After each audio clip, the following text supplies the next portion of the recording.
para nosotros recibir en este momento, en este programa MAP Radio, a dos profesionales que cada uno son excepcional en sus distintas áreas. Primero, Dayan Bisonó, presidente de la Fundación Fénix. Ella es socioterapeuta de Clínica Clarium también, psicóloga clínica. Y al doctor Rafael Johnson, médico psiquiatra. Bienvenidos.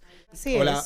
Sabemos que son dos personas muy calificadas para hablar del tema que hoy nos ocupa y es el siguiente. ¿Cuándo es correcto poner límites a los familiares con adicción? Esto viene a raíz de que hubo un caso en Hollywood muy famoso donde un gran productor de cine perdió la vida a causa de un asesinato hecho por su hijo, que tenía temas de adicción y también otros temas de salud mental importantes. Y esto abrió un debate ese día que lo comentamos aquí en el programa, donde hablamos de qué difícil y qué doloroso, qué triste ese caso de ver suceder algo así, propiciado por su propio hijo. ¿Y cuándo es el momento? O sea, ¿qué tan difícil puede ser poner un límite a un familiar que tenga adicción? Entonces queremos saber cuáles son esas señales que indican que los límites no se están respetando o que están ausentes.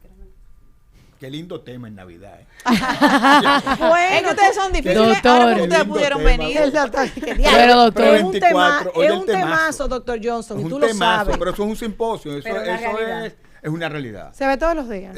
Pero todos los días. A nosotros, la sociedad nos educó que la familia lo es todo en términos de soporte, apoyo. Y para nadie es un secreto que la célula primaria de la sociedad es la familia. Dayan, que domina mejor que yo ese tema, por muchísimas razones. Ya ese cerebro mío no tiene tanta o retiene tanta información. Dame el favor. Pero si nosotros focalizamos desde el punto de vista de la enfermedad de adicción, porque es importante entender el rol protagónico que juega la familia en el tema salud, no solamente salud mental, en el tema salud en general. Yo te puedo poner un ejemplo simple.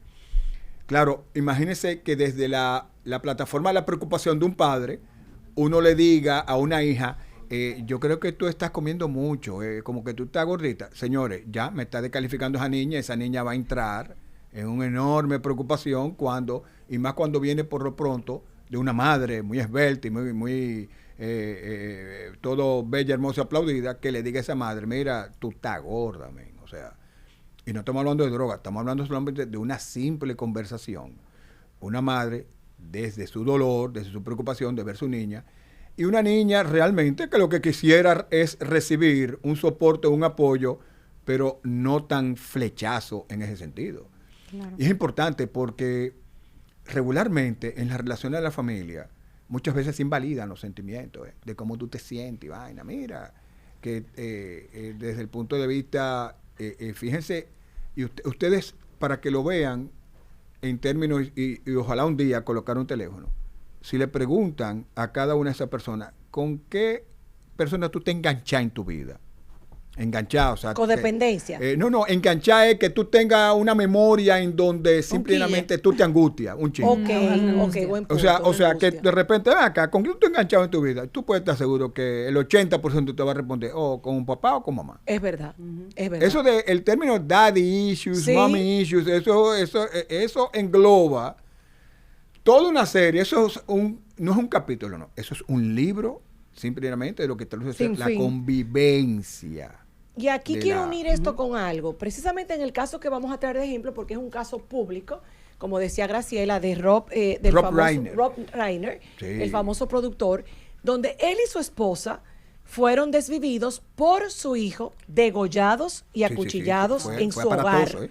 Entonces, el muchacho tenía un tema, oye bien la combinación, de adicción con salud mental, que ha salido a relucir. Ahora bien, ¿qué lleva a un hijo de dos personas que todo el mundo solamente habla maravillas de ellos, muy queridos por sus amigos, sus otros hijos, tienen 2 hijos más? Sí. ¿Qué puede llevar a un niño a tener una herida tan grande que no solamente venga con temas de salud mental, sino que también con las drogas, que lo lleve a lo que sería un detonante, porque esto pudo haber sido un brote psicótico? ¿Cómo tú lo ves esto? No, como psiquiatra yo te digo, no conozco, estoy hablando sin conocer. Sí, pero tú lo has visto eso. Esto es totalmente fuera de conocimiento, que no es, digamos, gracias a Dios que no es un tema local, pero claro que mortifica, porque al no conocer en términos de forénsico, pero indiscutiblemente tuvo que haber perdido contacto con la realidad. Estaba psicótico, obligado para hacer eso. Ok, tú dices que tú no lo has visto aquí, pero yo me voy a ir más lejos. Hace poco aquí pasó que un joven de clase media alta, conocido su familia de todos nosotros, el nieto de Socorro Castellano, un chico Pumarol, que está enjuiciándose ahora mismo en proceso de investigación, tuvo un brote psicótico y era un muchacho que tenía temas de salud mental, donde mató a una de sus vecinas e hirió a varios. Es importante entender que la enfermedad mental no es agresiva ni violenta. Eso, o sea, lo que ocurre es que tiene que existir una multiplicidad de factores para que, vamos a utilizar ese término, para que se cocine una acción de agresividad y de violencia. O sea, el enfermo que tú ves, o simplemente el deambulante sin rumbo fijo en la calle, que tú lo ves realmente recolectando cosas con una funda, que está totalmente fuera de contacto con la realidad. No es un individuo agresivo, es un elemento muy desestructurado arriba. Lo preocupante de eso gira que nosotros, las redes son muy buenas, y a las veces también no son tan buenas por el nivel de desinformación que lleva. Pero sabemos, y en el caso específico de ese joven local, ese muchacho hay mucho dolor y mucho sufrimiento. El que piensa realmente que él lo hizo por una condición, que estaba consciente, no, usted puede estar seguro que ese joven estaba muy fuera de contacto de su realidad. La expresión de la enfermedad mental muchas veces sí puede corresponder a patrones comportamentales de agresividad, de violencia, pero no es porque está dictado por una conciencia dirigida específicamente que lo voy a hacer. No. Le voy a poner un ejemplo que ocurrió en 1980, el que mató a John Lennon. Ok. Que ese señor realmente, fue la última foto que se tiró con Lennon. Ahora no recuerdo el nombre que debería recordarme, porque eso fue impactante. Yo estaba en el colegio cuando mataron a Lennon.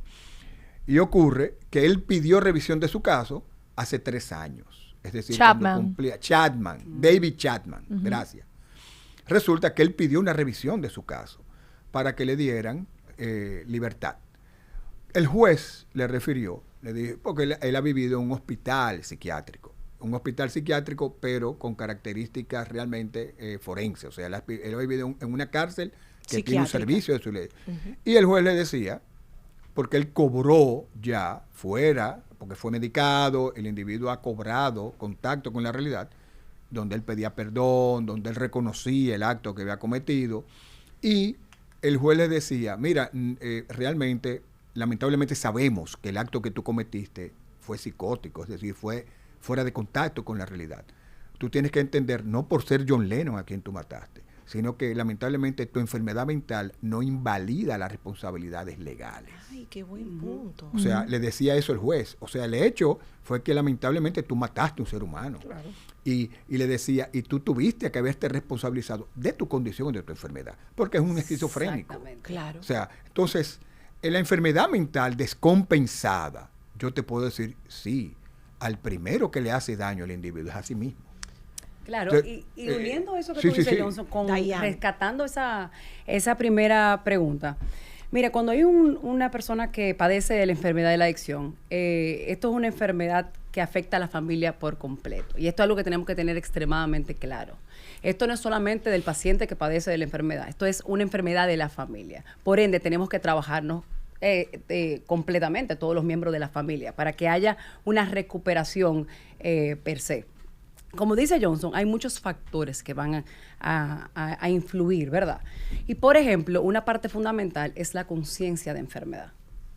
Si yo no tengo conciencia de enfermedad, yo no voy a modificar ningún patrón de conducta. Yo voy a seguir haciendo lo mismo. Ahora, si yo tengo conciencia de enfermedad y mi familia también tiene conciencia de enfermedad, probablemente la recuperación va a ser favorable. Pero, ¿qué suele pasar cuando hay una familia que no tiene conciencia de enfermedad? Muchas veces viene una parte fundamental que es la negación. Y la negación me mantiene en el mismo lugar con la esperanza de que las cosas sean diferentes. Porque el romper negación significa que me tengo que movilizar. Y movilizarme significa que voy a tener que abrir una cajita de Pandora donde voy a tener que bregar. Claro, bregar. Y bregar es lo que no queremos. Excelente. Entonces, ¿qué pasa? Como decía Mike Massey la vez que vinimos aquí, es mucho más fácil bregar con la realidad hoy en día que bregar con un hijo enfermo. Wow. Entonces, muchas veces, por miedo a ver, por miedo a conectar con el dolor, por miedo a bregar con la culpa, y estoy utilizando mucho la palabra bregar porque es la realidad como se vive, de tener que manejar la culpa, la frustración, el tener que poner límite a un familiar, que es doloroso, ¿qué hacemos? De manera inconsciente, ¿verdad? Vamos a pensar, permitimos, y llega un punto donde ¿qué? Cuando permitimos tanto que nos volvemos enablers, nos volvemos facilitadores de ese paciente que padece de la enfermedad de la adicción. Entonces hacemos una relación donde nos alimentamos ambos. Porque el paciente, el que tiene la enfermedad de la adicción, necesita al codependiente para seguir en ese mismo consumo. Igual, viceversa, el paciente al codependiente. Antes de darle la palabra a Paloma, tú acabas de decir algo que yo escucho mucho con el tema de adicción del codependiente. ¿Qué culpa tiene el familiar que está viviendo con esa situación de ese esposo o de ese hijo, esa madre, que yo veo que dicen que para que haya un adicto tiene que haber un codependiente? O sea, ¿cómo? Yo no entiendo ese baile. Sí, no es, a mí, vamos a quitar ese concepto de que para que haya tiene que. No, es que se va formando. ¿Por qué? Porque ambos se alimentan. El codependiente necesita sentirse necesitado y el adicto necesita al codependiente para seguir en su dependencia. Entonces es como que se vinculan desde la carencia. No es que yo te elijo ni tú me eliges, es que nos vinculamos desde la carencia. Y de cierta manera, si yo como codependiente o como facilitador, yo no me trabajo, de manera inconsciente puedo boicotear el proceso de recuperación del paciente. ¿Por qué? Porque de repente si ya yo no te necesito y ya yo tengo conciencia de enfermedad y ya yo sé, ya yo no tengo que consumir y ya yo no tengo que entrar en esta danza, entonces, ¿cuál es mi rol como codependiente? Wow, ¿a quién cuido ahora? Y ahí viene el punto inicial de la visita de ustedes, que es precisamente hablar de cuándo poner límites a esos familiares, porque muchas veces no es solo, tú tenías algo que decir, muchas veces no es solo el tema de que hay un adicto en el hogar.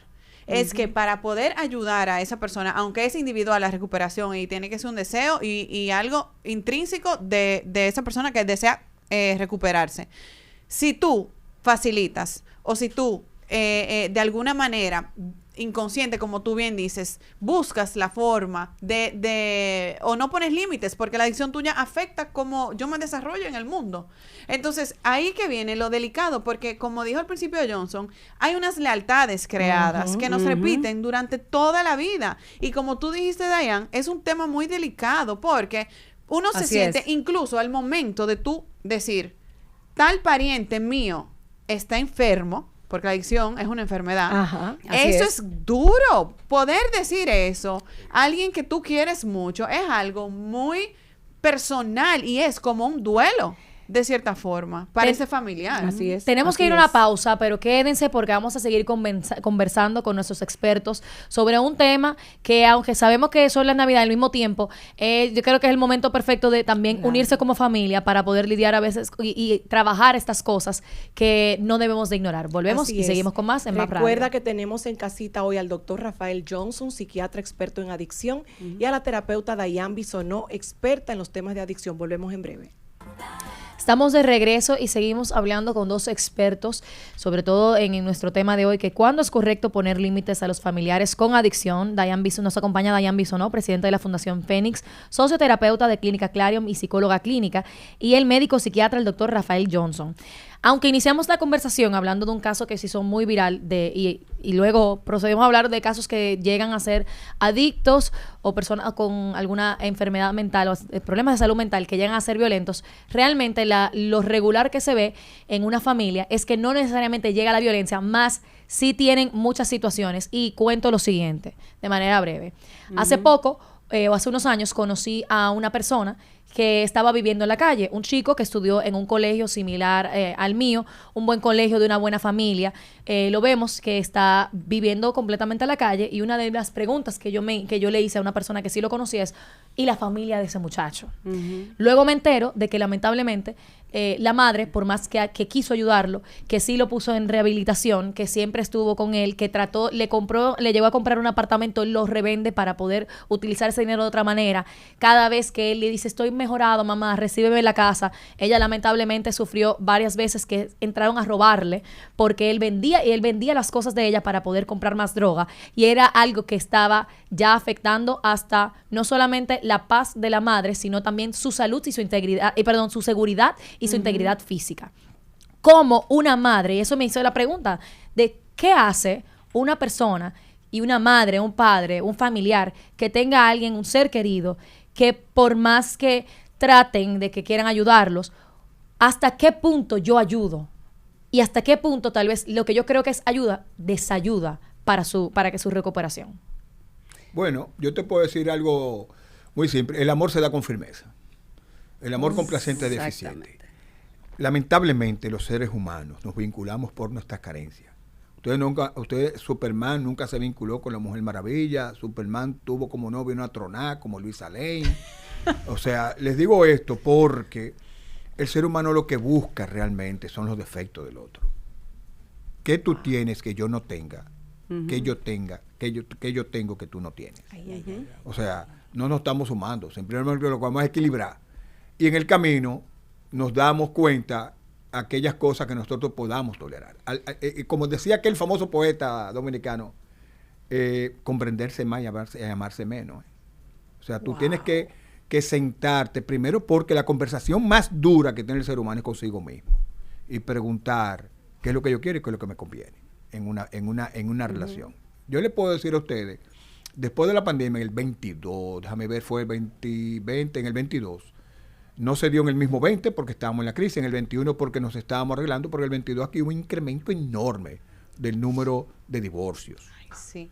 Aquí, probablemente aquí porque no se ha hecho, se ha hecho, lo que pasa es que yo no tengo la cifra, pero probablemente uno de los países con una muy alta tasa de divorcio es el nuestro, en Centroamérica y Caribe.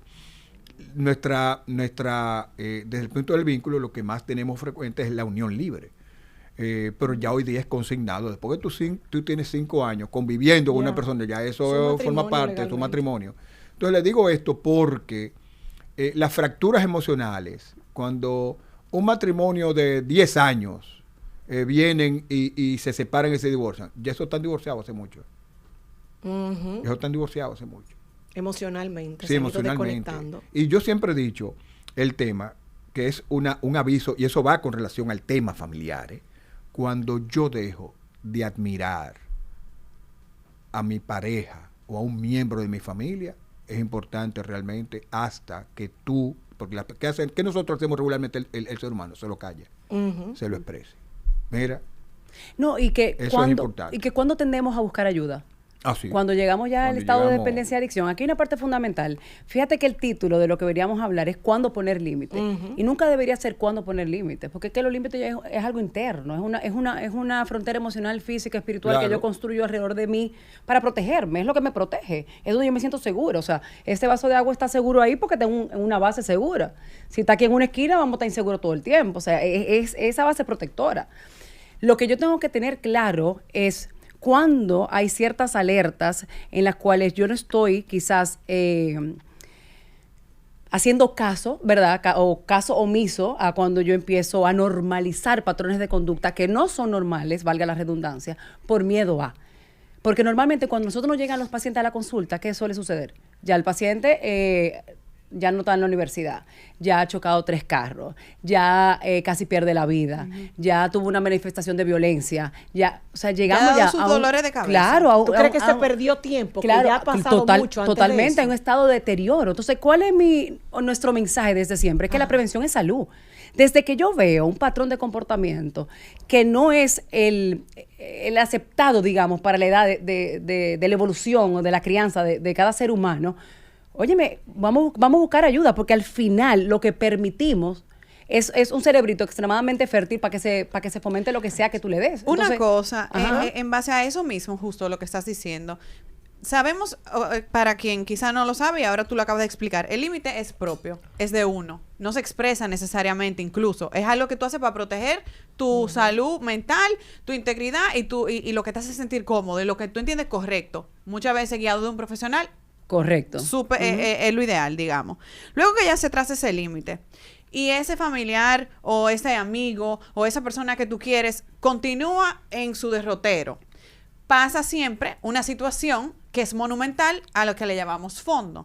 Se toca ese fondo. Se toca fondo. Muchas veces pasa que los amigos sufren, los familiares sufren, todo el mundo sufre. Es un tema que ocupa a todo el mundo, incluso luego de poner un límite saludable a uno mismo. Ajá.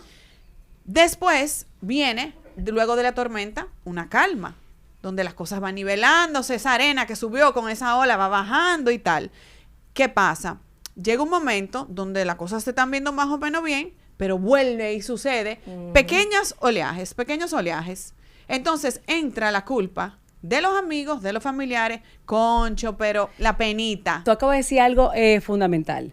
Y a mí me gustaría aclarar algo. Ausencia de crisis no significa recuperación. Y eso es una de las cosas que yo veo más en las familias aquí dominicanas. Wow. Porque son las que acompaño. De que normalmente cuando vemos que el paciente ya no está dando tanto dolor de cabeza, ¿verdad? De repente ya yo no voy a grupo como familiar, de codependiente. Suelto. De repente ya no voy al terapeuta. De repente el paciente deja de... Todo el mundo ya baja las revoluciones, ¿verdad? Y suelto. ¿Y qué pasa? Otra vez viene el círculo vicioso. Entonces, al final es cada quien que ponga el foco hacia adentro y cada quien que se haga responsable de lo que le corresponde. Yo no tengo control de lo que mi acompañante haga, pero yo sí tengo control de cómo yo me manejo a partir de ahora. O sea, mis acciones, yo sí tengo control de lo que yo haga, de cómo yo me vinculo con el otro. Y mi límite puede ser, mira, yo te amo de ahora y te quiero, pero yo mientras tú estés consumiendo, yo prefiero beberme un café contigo, porque yo cuando tú estás consumiendo, tú te pones en un estado que a mí no me hace sentir bien y transgrede mis límites.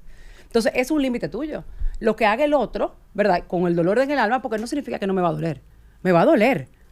Pero al final, si yo permito y vuelvo y entro en esa, no, pero ya yo puedo beber, son 2 traguitos nada más. Y vuelvo y entro en esto y de repente estoy yo manejándole a ese amigo otra vez, llevándolo a la casa y otra vez con el mismo discurso. Al final es, ¿qué yo puedo hacer para yo no entrar en esa dinámica? No con la esperanza que el otro cambie, sino para yo dejar de seguir poniéndome en riesgo. Exponiéndome. Y eso va a llevar a que esa persona tome conciencia. Diane y el doctor Johnson, en esa misma línea, sabemos que el tema de las adicciones es muy amplio. Aquí estamos hablando básicamente nada más de fármacos, pero estamos hablando de que las adicciones es un hoyo negro. Hablando de adicción con la comida, que desencadena muchísimas situaciones. Incluso usted hizo un comentario ahorita del tema de la madre que le hace el comentario a la niña joven, de, ay, tú estás como gordita. Eso va trabajando, ese cerebro. Y muchas veces termina esa persona con esa adicción a la comida, porque esa es su fuente de descanso, de descanso, entre comillas. Está el alcohol, el juego. También pregunté, fuera del aire, el tema de la celotipia, que si era una adicción, que si entra dentro de esto. Yo tengo el caso de una persona muy adulta ya, estamos hablando que pasa a los 50 años, que se diagnosticó con un tema de celotipia, se trató, fue inclusive a intervención. ¿Qué pasa? Esa persona entendía que ya se había sanado, que ya no es necesario seguir bebiendo medicamentos, porque sí fue... tuvo obviamente una...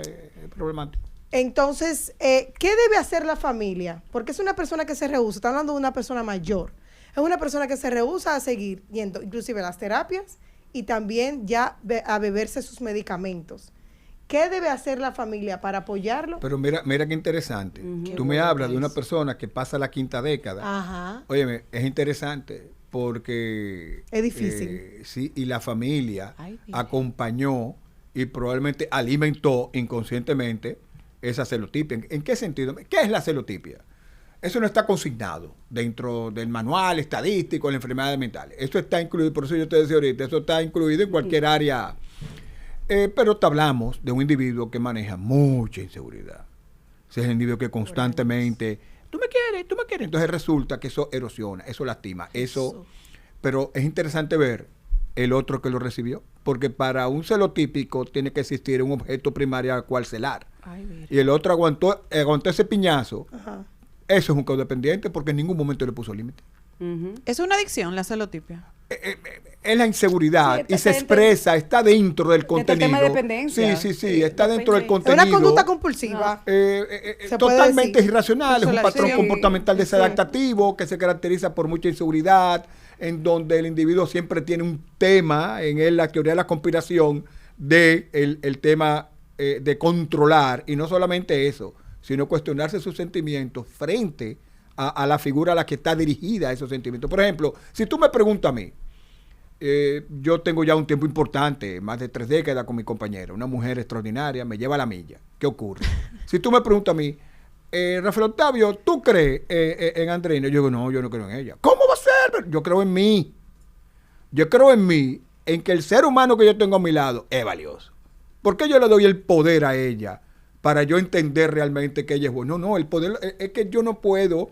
El día que yo me despierto quillado. Exacto, el día que yo me despierto quillado y ella está feliz, ella no se va a quillar para acompañarme dentro, no, desquíllese. Lo que ella sí puede referir, ese que ella tiene que ver conmigo. No, yo estoy quillado porque hoy es lunes. Pues resuelve tú. Porque vamos a estar claros. Ella se va a quitar su felicidad de un lunes y va a decir, no, mi marido está quillado, déjame ponerme quillado para acompañarlo. No, ¿quién ha dicho eso? No, hermano. Entonces tengo una pregunta también a raíz de eso. El detonante de esa celotipia, ¿verdad? ¿Ustedes entienden que es una persona que no debe volverse a acercar a la persona con la adicción o la persona con ese trastorno compulsivo?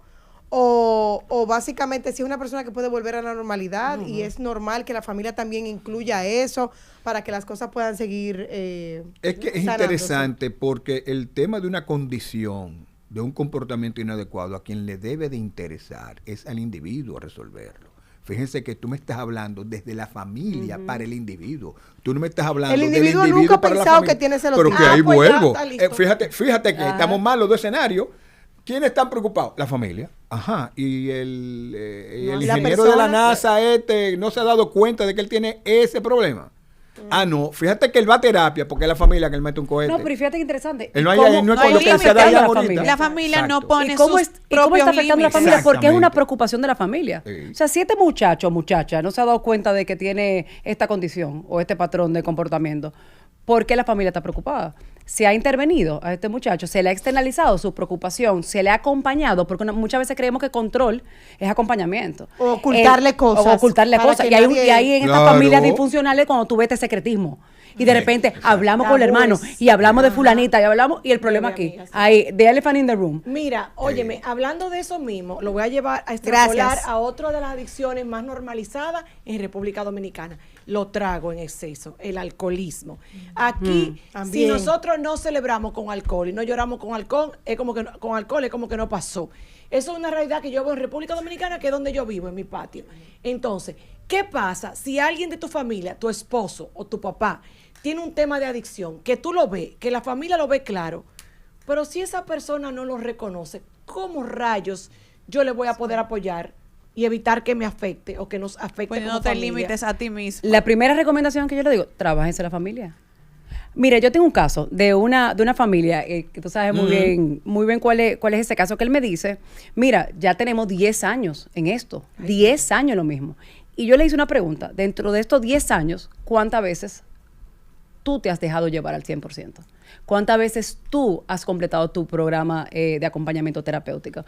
¿Cuántas veces tú te has dado el chance de ir a los grupos de autoayuda de codependencia, de Al-Anon? ¿Por qué? Porque muchas veces yo no tengo control sobre el otro, ¿verdad? Yo puedo ayudar y acompañar al otro desde la sanidad, desde la recuperación. Pero mi responsabilidad es ver cómo yo puedo empezar a poner límite, a poner el foco hacia adentro, para yo empezar a salirme de ese vínculo disfuncional, ¿verdad? Esa danza perfecta que teníamos de adicto y codependiente, a yo salir de ahí, para yo, a través de mis límites, lo que va a llevar al otro es a reaccionar. Porque mientras haya un sistema permisivo y complaciente, el otro se va a quedar haciendo lo que pueda hacer sin pagar consecuencias. Entonces, ¿cuál es mi responsabilidad? Si el otro, si ya yo hablé, dije, yo esto no lo puedo tolerar, esto a mí no me agrada, esto me hace sentir mal, esto transgrede mi límite, y nada pasa. Entonces me toca a mí ver por qué yo me estoy quedando en un vínculo y en un lugar donde constantemente se transgrede lo que para mí es importante y no es negociable. La que tiene que cambiar soy yo. En el caso del alcoholismo, y digo en ese caso porque al igual que la adicción a la comida, como son normalizados, es más difícil de lidiar o de entender. ¿Cómo tú sabes que una persona realmente, y lo voy a poner en los dos escenarios, es alcohólico? Vamos a empezar con el alcoholismo. ¿Cómo tú sabes que hay alguien que tiene un problema de alcoholismo y que no es algo que pasa de vez en cuando, que se le va la mano? No, el alcoholismo es una enfermedad que ha sido descrita hace poco, digamos, hace 70 años. Fue en el 50 que la Organización Mundial de la Salud realmente le prestó atención al tema del alcoholismo. ¿Qué ocurre? No, están haciendo señas. Sí, pero no se preocupe, no se preocupe, siga. Resulta que es un tema médico, es un tema médico. Y resulta que el alcoholismo o cualquier condición de enfermedad de adicción, cuando el nivel previo de funcionamiento de un individuo se pierde. Fíjense que nosotros le llamamos trastorno por uso de sustancias. Los gringos le llaman disorders, desorden. Cuando existe una merma en tus actividades previas, ya créeme, ahí hay problemas. Por ejemplo, yo siempre le pongo este ejemplo a los jóvenes. Faltamos a la universidad por una resaca, ¿no, manito? Claro, tú dirías, Johnson, ¿eso es adicción? No, pero ya tiene problemas. Porque tu responsabilidad es primaria es tu tema académico. Yo dejé de ir porque tenía una resaca, no fui a la universidad. O dejé de ir al trabajo. Yo no, hermano, hay problemas. Porque tu responsabilidad primaria es tu trabajo. Tu responsabilidad son tus estudios. Fíjense que ya hay una merma. Ahí hay un problema. ¿Y los adictos funcionales? Ajá, exacto. No, ¿qué ocurre? Qué bueno que tú mencionas. Claro. Los adictos, esa es una probablemente que acuñamos, que lo normatizamos. No hay adicto funcional. Exactamente. ¿Funcional en qué? Es que nosotros observamos la actividad de producción. Exactamente. Como un éxito, señores. Porque provee funcional. Porque provee funcional. Entonces, porque tú produzcas recursos es funcional. Yo le pongo ejemplos de funcionales. Por ejemplo, Anthony Hopkins es un adicto en recuperación. Y él dejó un mensaje el año pasado de Navidad, una cosa preciosa, donde ¿quién iba a pensar que este individuo desarrolló la enfermedad de la adicción? Muy simple. Su primera relación de pareja se vio afectada por el tema del consumo de alcohol. Es interesante porque ya eso realmente de por sí es un deterioro. Cuando una relación tiene que ver simplemente por algo que no es simple, complejo, por el consumo de alcohol. Si tú no te has dado cuenta realmente que eso afectó de manera primaria tu relación, la próxima, ¿cuál va a ser? Va a ser disfuncional también. Y la próxima. Hay que ver realmente que es propio del individuo, porque esto es para el que lo quiere, no para el que lo necesite, señores. Y esa persona que todos los días se toma un traguito, pero es un buen proveedor, es una persona funcional. El cerebro, y es un traguito nada más. Mira lo que ocurre. Exacto. En la evolución neurocognitiva, desde el Pithecanthropus homo erectus. ¿Qué es eso? Al día de hoy, lamentablemente, una herencia muy pobre que nosotros tenemos de nuestros antepasados es el no saber gestionar de manera adecuada nuestra cuota de placer. Ay. ¿Qué quiere decir eso? ¿Qué es lo que le gusta al cerebro? Que le dé más, placer, dame más bien. Claro. Placer. Dame más. Inclusive, a que ustedes no saben cuál es la adicción más compleja para manejar. No imposible, es difícil de manejo. Las redes sociales. No. Compras. No. La de las relaciones. Sin ti porque me muero y contigo porque me mato. Usted es tan harta de ver compañeras que tú dices, ¿y qué hace esta jeva con este tigre? Y viceversa. Las relaciones, señores. Eso es lo más complejo.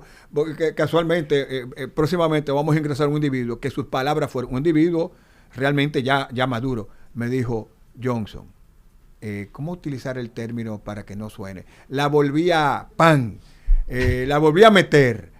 Y me dice, es increíble, esto es más poderoso que yo. Yo quisiera ser heroinómano, cocainómano y no tener realmente que depender del rush de una relación.